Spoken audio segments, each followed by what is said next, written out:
कर्म बड़ा या भाग्य, अनंत काल से इस विषय पर बहस और दुविधा चली आ रही है कि कौन ज्यादा महत्वपूर्ण है, कर्म या भाग्य। इस दुनिया में कर्म को मानने वाले लोग कहते हैं भाग्य कुछ नहीं होता, और भाग्यवादी लोग कहते हैं किस्मत में जो कुछ लिखा होगा वही होकर रहेगा।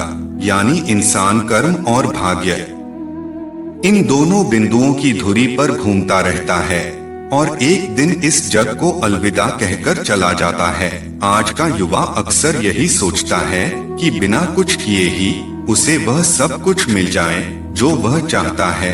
इसी दृष्टिकोण से इस पर लगातार बहस होती आ रही है कि भाग्य बड़ा है या कर्म। तो क्या कुंडली देखकर हम अपना कर्म करें या ग्रह की दशा देखकर यह फैसला लें कि हमें कौन सा कदम कब उठाना है? दोस्तों, इस वीडियो के माध्यम से आज हम आपको इस बारे में विस्तार से बताने का प्रयास करेंगे। नमस्कार दोस्तों, ग्रंथ मंथन चैनल में आपका दिल से स्वागत है। यदि आप भी भगवान श्री कृष्ण के भक्त हैं तो एक बार कमेंट में जरूर लिखिए जय श्री कृष्णा।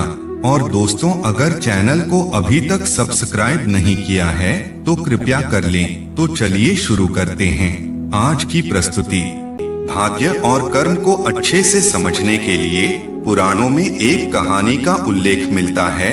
एक संत के आश्रम में दो शिष्य कर्मदास और भाग्यदास विद्या ग्रहण कर रहे थे। उनमें बहुधा कर्म और भाग्य को लेकर तनातनी रहती। एक दिन दोनों शिष्य संत के पास गए और बोले, गुरुजी कृपया बताएं, कर्म और भाग्य में कौन बड़ा है? उनकी बात को सुनकर संत ने उत्तर दिया, तुम दोनों कल प्रातः बिना कुछ खाए खाली पेट आना, समाधान मिल जाएगा।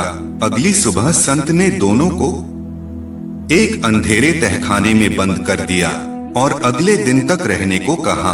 दोनों को वहां रहते रहते जब सारा दिन बीत गया तो कर्मदास ने कहा कि बहुत भूख लग रही है, चलो भूख मिटाने के लिए खाने को कुछ खोजते हैं। परंतु भाग्यदास ने कहा, यदि भाग्य में भूख लिखी है तब ढूंढने से कुछ लाभ नहीं।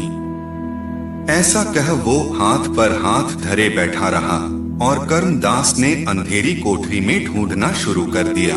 बहुत देर बाद कर्मदास को एक मटकी मिली और जैसे ही उसने मटकी के अंदर हाथ डाला जिसमें स्वादिष्ट भुने हुए चने भरे थे, और उसने भाग्यदास से कहा, देखो मैंने कर्म किया तो भूख मिटाने का प्रबंध हो गया।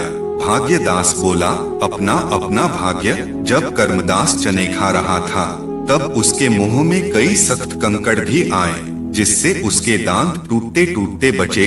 कर्मदास ने चिढ़कर वो सारे कंकड़ भाग्यदास को देते हुए कहा, मेरी तो भूख मिट गई। लो ये कंकड़ तुम अपने भाग्य के समझकर रख लो। और जोर से हंस पड़ा। मायूस भाग्यदास कंकड़ लेकर भूखा ही सो गया। अगले दिन दोनों महात्मा के पास पहुँचे और सारा वृतांत कह सुनाया। गुरु जी ने कहा, कर्मदास तुमने कर्म किया तो भूख मिट गई, और भाग्यदास के भाग्य में हीरे थे जो मैंने चनों के साथ मिलाकर रखवाए थे, जिन्हें तुमने कंकड़ समझकर उसे दे दिए। अब क्या समझे? दोनों को चुप देखकर गुरुजी ने समझाया, कर्म तथा भाग्य एक दूसरे के पूरक हैं। हीरों से भूख नहीं मिटती और सिर्फ भूख मिटने से जीवन के शेष काम नहीं होते। तो बंधुजनों, इस कहानी को सुनने के बाद यही निष्कर्ष निकलता है कि बिना भाग्य के कर्म अधूरा है और बिना कर्म के भाग्य। प्रभु का स्मरण करते हुए कर्म करते रहो जिससे भाग्य चमकने की संभावना रहे। तो दोस्तों, आज के लिए इतना ही और वीडियो को पूर्ण करते हैं। हम आशा करते हैं वीडियो पसंद आई होगी। यदि आपको हमारी यह वीडियो अच्छी लगी हो तो आप इसे अपने दोस्तों के साथ शेयर करना न भूलें। और लगातार ऐसी और वीडियो देखने के लिए चैनल को सब्सक्राइब करना न भूलें। वीडियो को देखने के लिए दिल से धन्यवाद।